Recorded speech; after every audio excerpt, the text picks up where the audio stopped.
Around the world, there is a growing movement toward de-dollarization. More and more countries are seeking alternatives to the United States dollar, largely because the US government has weaponized its currency in order to impose sanctions on countries and block them from using international financial institutions. Also, domestic US monetary policy has had a negative impact on economies around the world, and many countries are seeking alternatives. Now, the narrative in Washington about de-dollarization has been very schizophrenic. At the same time, we're constantly led to believe by politicians in Washington and many media outlets in the United States that the US dollar is not going anywhere. The dollar is and will always be the world's reserve currency, the currency used for international investment and trade, and that's not going to change anytime. That's the narrative that we're told. And simultaneously, the narrative that we're also told is that China and Russia are serious threats that are challenging the hegemony of the US dollar through the creation of new financial institutions. Now, again, I mentioned this is very schizophrenic. It's a contradictory narrative because they can't both simultaneously be true. But we can see that the narrative that the dominance of the US dollar is inevitable and permanent is simply their coping mechanism, because the reality is that not only China, not only Russia, but more and more countries around the world are indeed seeking alternatives.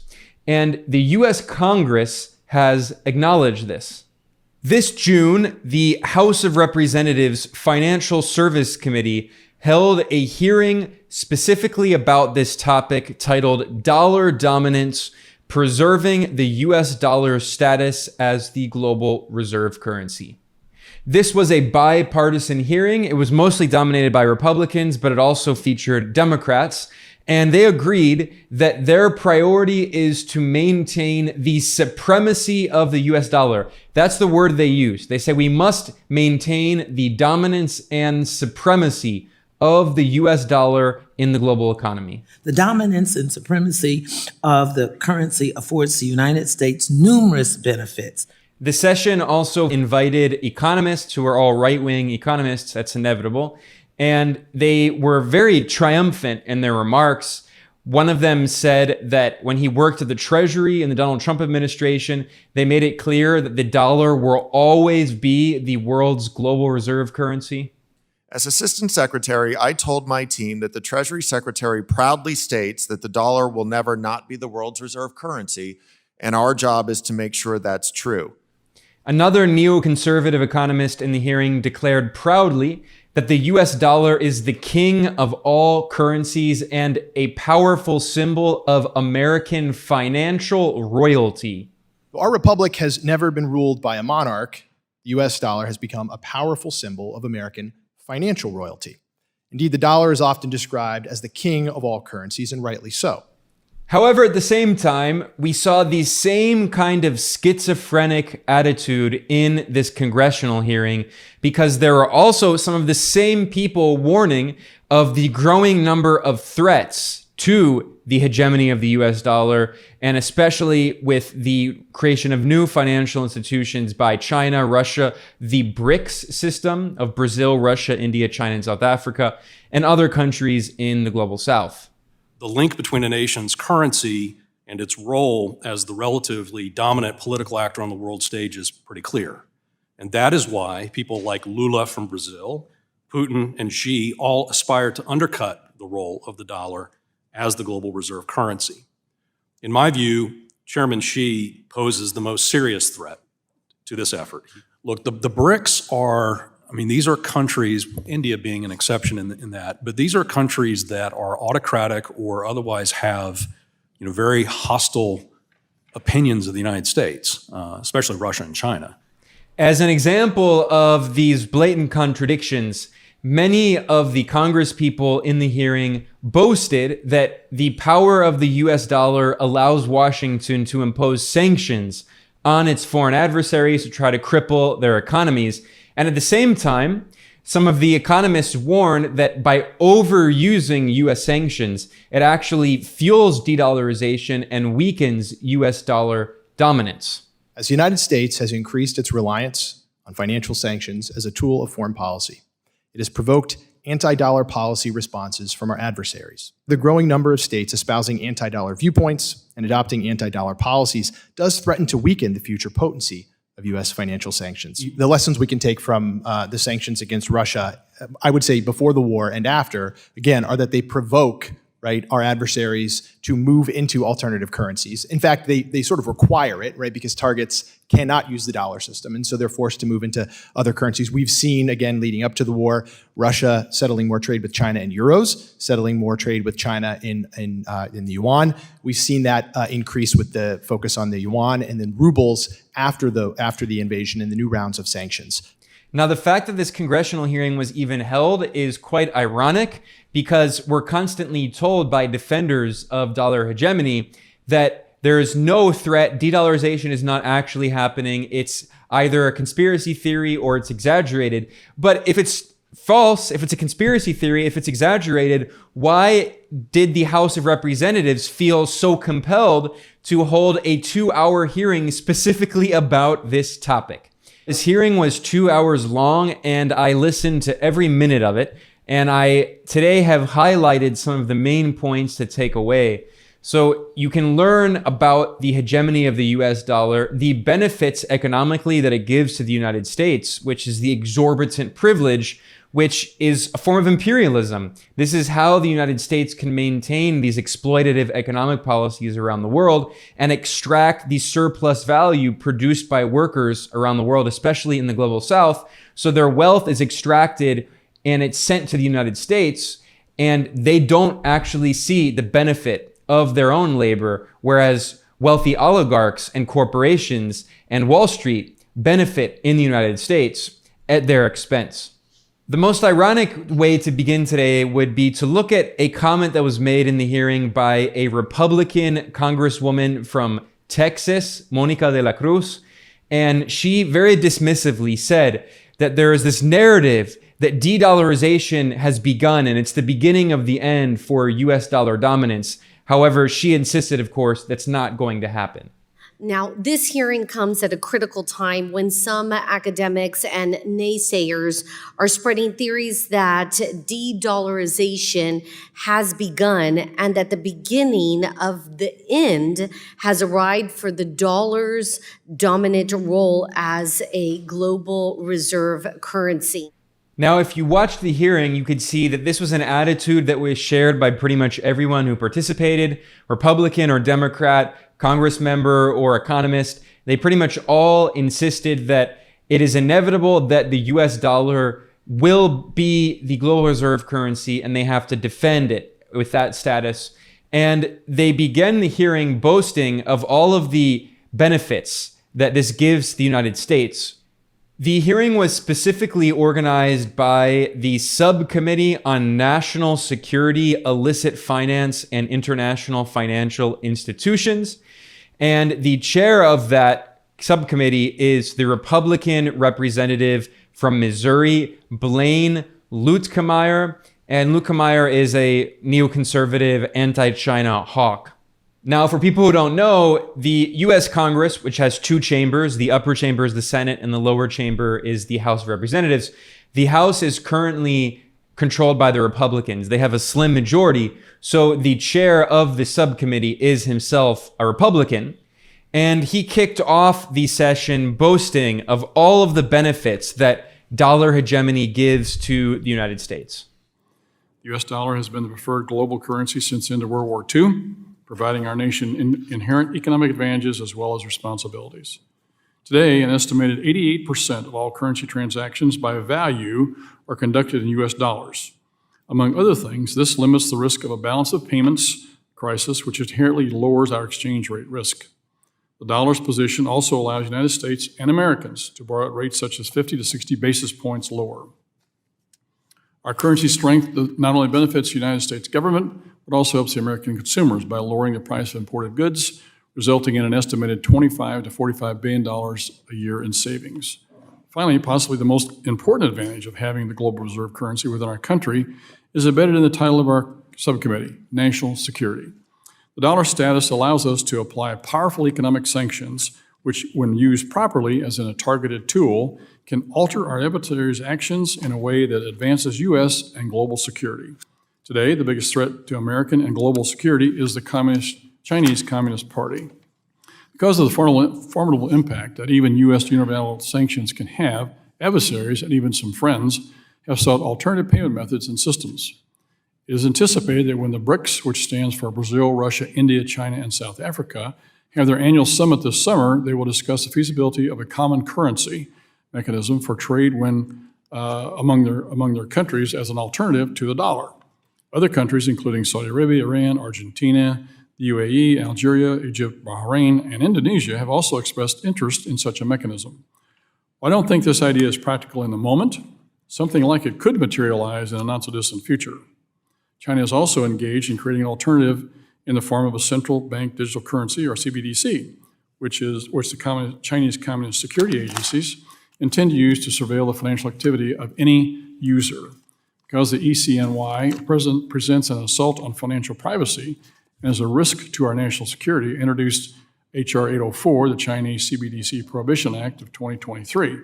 This bill prohibits U.S. money service businesses from engaging in transactions involving a central bank digital currency issued by China. Eventually, the United States will need to make a decision. Do we open the door to the expansion of CCP's digital dollar, or do we slam it shut?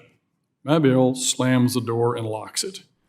Now, this congressional subcommittee is largely dominated by Republicans, especially neoconservative Republicans like the chair, Blaine Luetkemeyer, but it does have some Democrats as well. And the ranking member of the committee, which means the highest member of the opposition party, which right now is the Democratic Party because Republicans have a slim majority in the House. The ranking member is the Democratic Congresswoman from Ohio, Joyce Beatty. And she, although she often claims to be more progressive, right? She actually, in many ways, agreed entirely with the neoconservative Republicans. Her rhetoric was basically the exact same.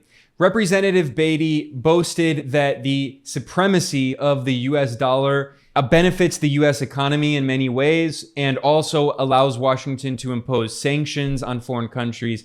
And then she complained that China and Russia are trying to erode US dollar dominance. And she also lamented that Beijing is trying to develop new international payment systems and alternatives to the SWIFT system, that is the interbank messaging system that is used by many banks around the world to send information, which is essentially how banks can communicate with each other. And China is trying to create new interbank messaging systems to get around US sanctions and to use its own currency, the renminbi or RMB. And thank you to our witnesses for appearing here today to discuss the preservation of the US dollar as the global reserve currency, a topic which we all agree is of the utmost importance. The US dollar is considered the global reserve currency because roughly 60% of central bank reserves around the world are held in US dollars.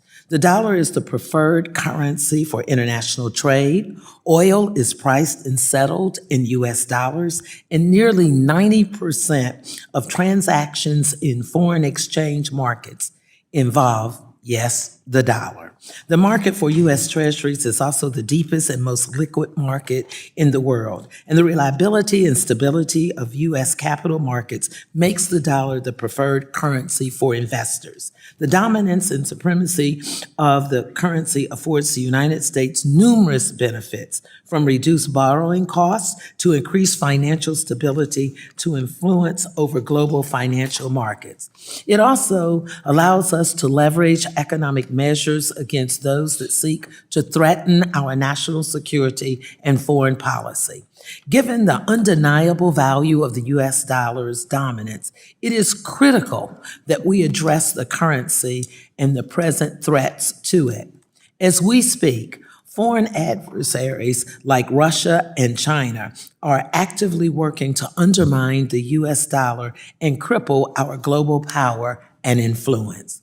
We see this in Russia's rapid accumulation of gold reserves over the last decade, as well as China's development of non-SWIFT systems to settle and clear transactions involving the RMB. Furthermore, several other countries are pushing efforts to bypass use of the US dollar in the US-led financial system. That is why I agree that the subject of this hearing unquestionably deserves our time and attention in Congress and in this subcommittee. Thank you, Mr. Chairman. Now, in addition to the Republican and Democratic members of Congress who participated in this hearing, there were right-wing economists who were invited to give expert testimony. One of them was Tyler Goodspeed. He is a very conservative neoliberal economist who chaired the Council of Economic Advisors under former US President Donald Trump. He spoke at length, detailing the many different ways in which the dominance of the US dollar benefits the United States. The fact that 90% of all foreign exchange transactions continue to involve the United States dollar, and that global central banks continue to hold almost 60% of their foreign exchange reserves in US dollars, confers net economic benefits on the United States economy. First, foreign demand for reserves of US dollars raises demand for dollar-denominated securities, in particular United States treasuries. This effectively lowers the cost of borrowing for US households, US companies, and federal, state, and local governments. It also means that on average, the United States earns more on its investments in foreign assets than we have to pay on foreign investments in the United States, which allows the United States to import more goods and services than we export. Second, foreign demand for large reserves of US dollars and dollar-denominated assets raises the value of the dollar, and a stronger dollar benefits US consumers and businesses that are net importers of goods and services from abroad. Third, large reserve holdings of US currency abroad in effect constitutes an interest-free loan to the United States worth about $10 to $20 billion per year. Fourth, the denomination of the majority of international transactions in US dollars likely modestly lowers the exchange rate risks faced by US companies.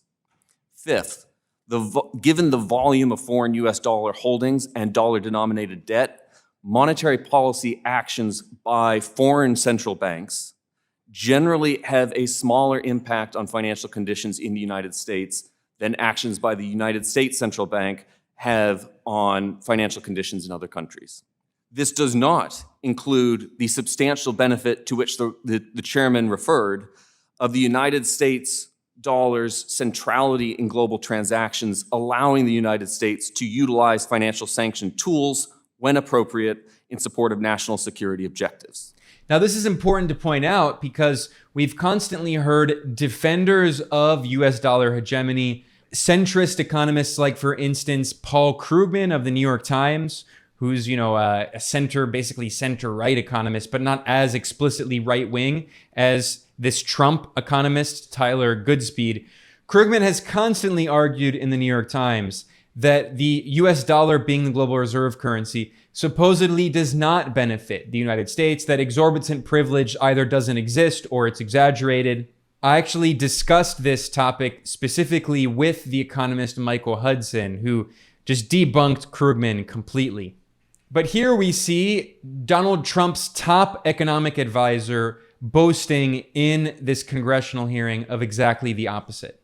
Another economist who participated in the hearing was Michael Falkender, who served as Donald Trump's Assistant Secretary of the Treasury for Economic Policy. He said very clearly that his role at the Treasury was to make sure that the US dollar is always the global reserve currency. As Assistant Secretary, I told my team that the Treasury Secretary proudly states that the dollar will never not be the world's reserve currency, and our job is to make sure that's true. One reason the dollar is the world's reserve currency is because approximately half of global trade is invoiced in US dollars, even though US trade only accounts for approximately 10% of global trade. Some countries peg their currency to the dollar, bringing greater stability to their trade with the United States by removing currency risk. However, to keep the peg in place, those countries must also adopt the interest rates of the US Federal Reserve, causing interest rate effects here to be exported abroad. Now, I don't need to bore you with more and more analysis of all the ways in which the exorbitant privilege of having the US dollar as the global reserve currency benefits the financial elites in the United States. It doesn't really benefit workers, it benefits the oligarchs. But regardless, there was also testimony from yet another veteran of the Donald Trump administration, Marshall Billingsley. Marshall Billingsley served as the Treasury's Assistant Secretary for Terrorist Financing, also under Donald Trump, and he previously worked at the Pentagon. He is a hardline neoconservative and an extreme anti-China hawk. In his testimony, he was a little more cautious, warning that China is challenging hegemony of the US dollar. He pointed out, for instance, that there have been many different global reserve currencies throughout history, that the Spanish Empire and the Dutch Empire and the British Empire, in their respective centuries, they had their own global reserve currency, and that eventually went away. So he pointed out it's not necessarily inevitable that the US dollar will always be dominant, and he warned that the greatest threat to US dollar dominance is President Xi Jinping in Beijing. We need to remind ourselves that in the 16th century, the Spanish silver dollar was the dominant currency. In the 17th century, it was Dutch florins. In the 18th century, it was the pound sterling. The link between a nation's currency and its role as the relatively dominant political actor on the world stage is pretty clear. And that is why people like Lula from Brazil, Putin, and Xi all aspire to undercut the role of the dollar as the global reserve currency. In my view, Chairman Xi poses the most serious threat to this effort. It should therefore come as no surprise that he, via the People's Bank of China, would like to undercut both the dollar and sanctions-proof the Chinese economy. This former top-level Trump administration official actually went out of his way to demonize BRICS, excluding India, as an alliance of autocratic anti-US countries. Note that he defends India here because, of course, the US strategy is to try to break apart BRICS, divide BRICS by recruiting India and its right-wing BJP government of Prime Minister Narendra Modi and divide it against China, Russia, Brazil, and South Africa. Look, the BRICS are, these are countries, India being an exception in that, but these are countries that are autocratic or otherwise have, very hostile opinions of the United States, especially Russia and China.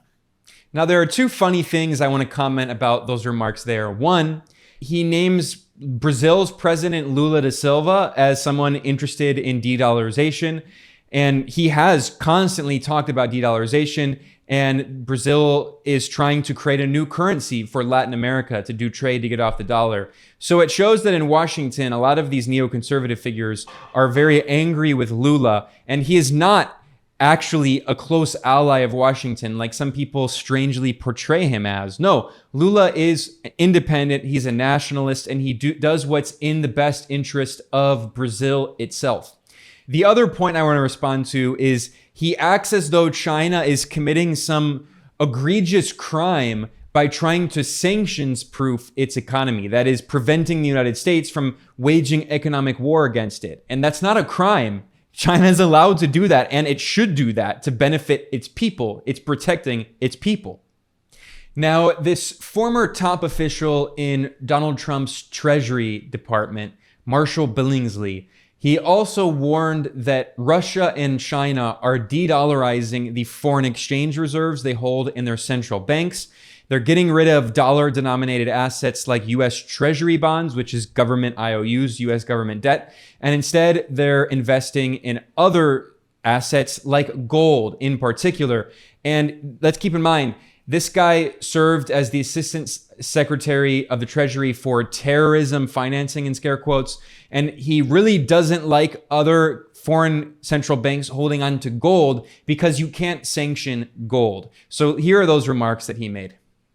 If we look at what Russia did in the run-up to its further invasion of Ukraine, they began dumping ownership of treasury bonds in 2018. In that year, they plummeted from $96 billion in holdings down to $15 billion, and they also started buying large amounts of gold. China is now, as the ranking member has observed, embarking on its own gold buying spree. I haven't seen the data for May, but April marked the 6th straight month of Chinese expansion in its gold holdings. And I'm not sure I believe the official figures. We have to recall that China is the dominant gold mining player around the world, and half of those gold mining companies are state-owned. So the actual size of China's war chest when it comes to gold reserves may be far higher. In fact, I suspect inevitably far higher than official numbers suggest. Last year, China also started dumping its treasuries. 2022 marked the largest or second largest decrease on record, with a drop of about 174 billion, and China stood at the lowest level since 2010 in terms of its holdings. In the same hearing, he expressed fear that China, as it stockpiles more and more gold in its foreign exchange reserves, could start issuing yuan contracts, yuan-denominated contracts in its currency that are backed by gold. The thing I do worry, I come back to this fact that they've been buying a lot of gold, is that one of the things that they could do, which would be very concerning if they wind up having larger reserves of gold than we believe, is they could start issuing yuan or gold-denominated, gold-backed yuan contracts. And that would further their ambition for introducing the yuan onto the world stage. Now, I'm not a gold bug. I don't think that currency should be all simply pegged to a commodity that is deflationary. It's when you're in a moment of economic crisis like the Great Depression, it's almost impossible to get out of that recession or depression without deficit spending. The government needs to deficit spend, and they need to invest in infrastructure and social programs and poverty reduction and employment. So fiat currencies have a lot of advantages. I'm not arguing for the gold standard, but it's interesting that a top treasury official who oversaw sanctions is angry about how gold is sanctions proof.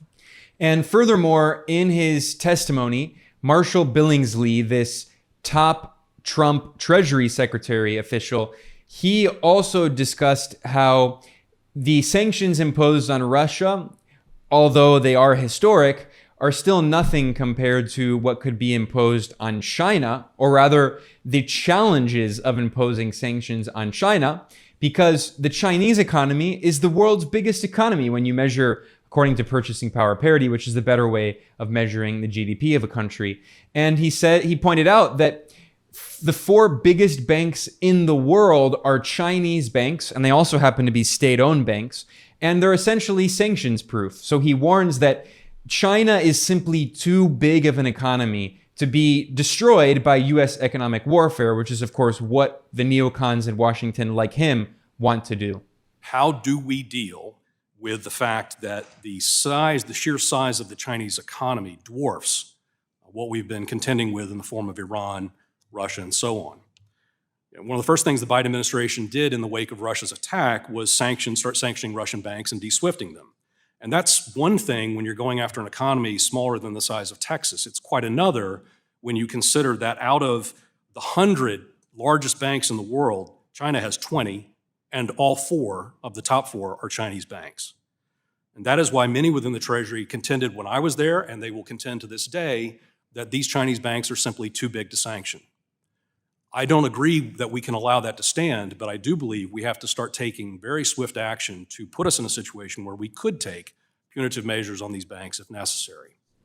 The chair of this congressional hearing, the Republican Blaine Luetkemeyer, he made similar remarks. He said that he's afraid that as China's economy grows and Beijing trades more and more with countries around the world in its own currency and other currencies, it could chip away at the dominance of the US dollar. The conversation around the dollar being a reserve currency is becoming louder and louder as we have more and more, I think, threats to it.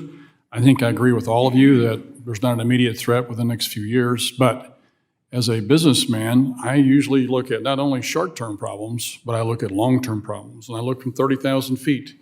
And from 30,000 feet and from long-term, I see the threat that each of you have discussed this morning with regards to China. They are trading now in their own currency with their friends and allies. As that sphere of influence gets bigger, it chips away at our reserve currency.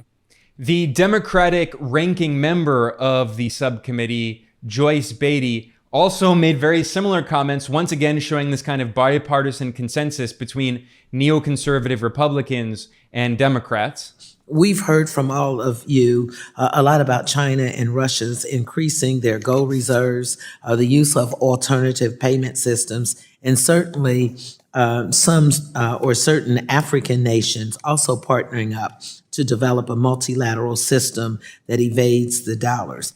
What's very troubling and revealing about those comments there is that until January 2023, Joyce Beatty was the chair of the Congressional Black Caucus. She represents people of African descent in the United States. And yet in this congressional hearing, she has this very neo-colonial rhetoric complaining about sovereign African countries trying to trade with China and Russia in different currencies, not the dollar. So she's basically saying that she wants the United States to maintain economic neo-colonial control over the trade of African nations, trying to prevent them from trading with China and Russia. I mean, there's completely no respect whatsoever for national sovereignty. And this is something that was completely bipartisan. She's a Democrat, and many of the Republicans in the hearing had the exact same kind of neo-colonial rhetoric, saying that other countries basically don't have the right to trade with China and Russia in any currencies that they want. They have to use the US dollar,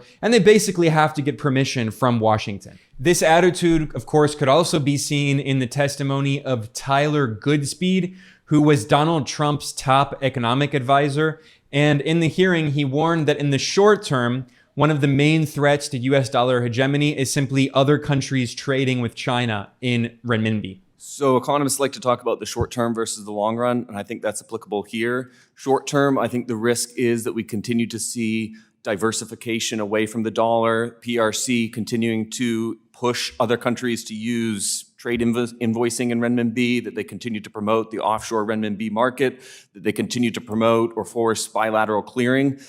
Longer term, I think the bigger risk is that foreign investors no longer perceive the United States federal government debt to be as safe and risk-free as it is today perceived. Another participant in the hearing was the Democratic congressman from North Carolina, Wiley Nickel. He's a right-wing Democrat, and he complained that as China and Russia develop new payment systems that don't use the dollar, that's a way that they can get around sanctions, and this prevents Washington from simply waging economic war on anyone it wants. One potential threat to the US dollar as the global reserve currency is the growth and expansion of alternative cross-border payment systems, such as those developed by Russia and China. Increased use of these systems could lead to a world less dependent on US dollars, which would likely limit our traditional methods of economic sanctions. Sanctions that are made possible by the strength of the US dollar could push countries to reduce their use of US dollars and minimize the global economic power of the US.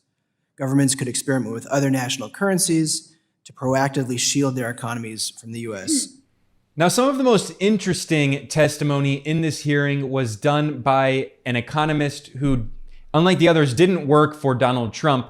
His name is Daniel McDowell. He's a professor in the political science department at Syracuse University in New York, and he wrote a very interesting book titled Bucking the Buck: U.S. Financial Sanctions and the International Backlash Against the Dollar. Now, he is a neoconservative. He's not in any way against dollar hegemony, but what is interesting about his argument, and it's a correct argument, is that the U.S., by imposing more and more sanctions on countries around the world, is actually weakening the dominance of the US dollar. The United States right now has sanctions on countries that represent more than 1/3 of the global population, representing 29%, nearly 1/3 of global GDP. And this is incentivizing de-dollarization. And he spoke about that very well in the hearing. Dollar preeminence and U.S. financial centrality are not without consequence for American coercive power, as you all know. With little more than the stroke of the president's pen or through an act of Congress, the U.S. government can use financial sanctions to impose enormous economic costs on targeted foreign actors, be they individuals, firms, or state institutions, by freezing their dollar assets or cutting them off from access to the banks through which those dollars flow. As the United States has increased its reliance on financial sanctions as a tool of foreign policy, it has provoked anti-dollar policy responses from our adversaries. Though such steps are unlikely to upend the dollar's position as top international currency, including the reserve currency role, over time, such policies could diminish the coercive capabilities that the United States derives from dollar centrality. Over the last 2 decades, the United States has used the tool of financial sanctions with increasing frequency. For example, in the year 2000, just 4 foreign governments were directly targeted under a U.S. Treasury country program overseen by the Office of Foreign Assets Control, or OFAC. Today, that number is greater than 20, and if we include penalties from secondary sanctions, the list gets even longer. The more that the United States has reached for financial sanctions, the more it has made adversaries in foreign capitals aware of the strategic vulnerability that stems from dependence on the dollar. Some governments have responded by implementing anti-dollar policies, measures that are designed to reduce an economy's reliance on the U.S. currency for investment in cross-border transactions. Though these measures sometimes fail to achieve their goals, others have produced modest levels of de-dollarization. Notable examples here include Russian steps to cut its dollar reserves and reduce the use of the dollar in trade settlement in the years leading up to its full-scale invasion of Ukraine, or China's ongoing efforts to build its own international payments network based on the yuan, efforts that have taken on a new sense of urgency as Beijing has become more aware of its own strategic vulnerabilities from dollar dependence. However, the growing number of states espousing anti-dollar viewpoints and adopting anti-dollar policies does threaten to weaken the future potency of U.S. financial sanctions. Finally, whenever possible, U.S. financial sanctions should be coordinated with our allies in Europe and Asia, who should feel as if they are key stakeholders in the dollar system and not vassals to it.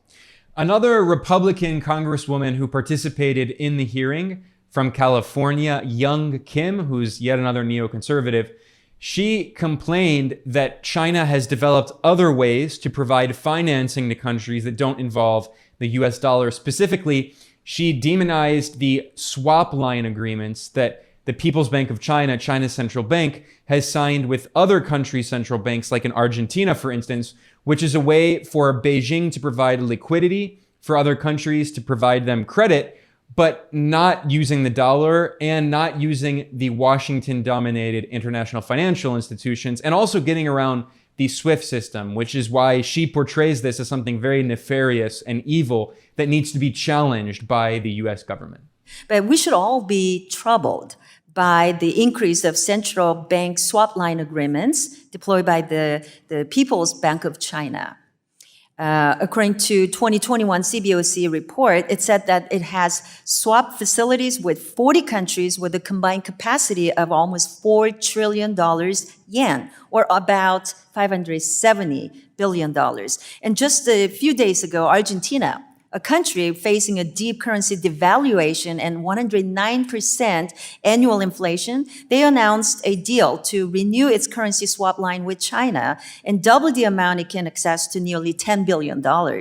So the PCOC justifies the swap lines as a way to force countries to utilize the yen as a method of exchange. So I want to ask you, Mr. Billingsley, instead of liberalizing its capital account and allowing the yen to be fully convertible into the currency exchange markets, the CCP has opted its increase into its bilateral swap line agreements to further internationalize its currency. So is there anything that the United States can do to slow down or reduce adaptation of the PCOC's current swap lines?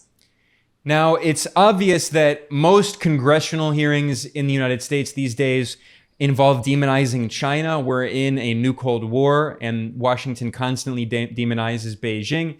And this subcommittee on national security, of course, featured a lot of demonization of China.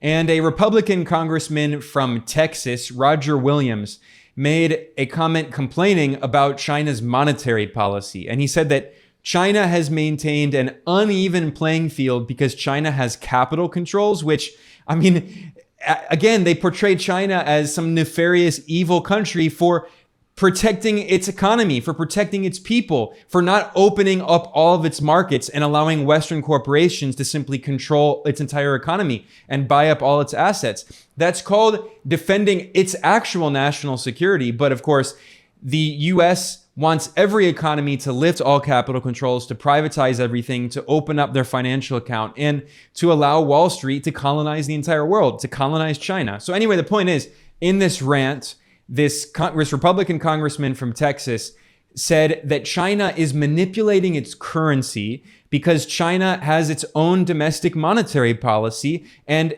this is not illegal. It's not criminal. China wants to make its exports more competitive. China wants to make sure its currency is not overvalued, which would hurt the competitiveness of its exports. And he portrays this as something nefarious and evil. And in response to these comments, the two former top officials in Donald Trump's Treasury Department, both of them say that they want to return to the Trump administration's era labeling of China officially as a currency manipulator, which is yet another form of sanctions against China. So really, this is them calling for the United States to punish China economically, to block it from international financial institutions, or at least prevent it, make it more difficult for China to get access to them. And all because China refuses to allow the US central bank, the Federal Reserve, and Wall Street ultimately to determine its own monetary policy. So punishing China for having its own sovereign domestic monetary policy. In recent years, China has conducted a series of strategic initiatives aimed at challenging the dominance of the US dollar. And one specific strategy has been currency manipulation. The Chinese have been manipulating their currency to gain unfair advantages in international trade, and Communist China is creating an unlevel playing field by imposing capital controls and limiting the currency flowing in and out of China. So this negatively impacts countries with market-driven exchange rate systems by creating doubts about the convertibility of the yuan. So we must put an end to this manipulative practice and protect U.S. interests by holding China accountable. Well, I think it's important that the that the Treasury resume calling it for what it is, which is a currency manipulator.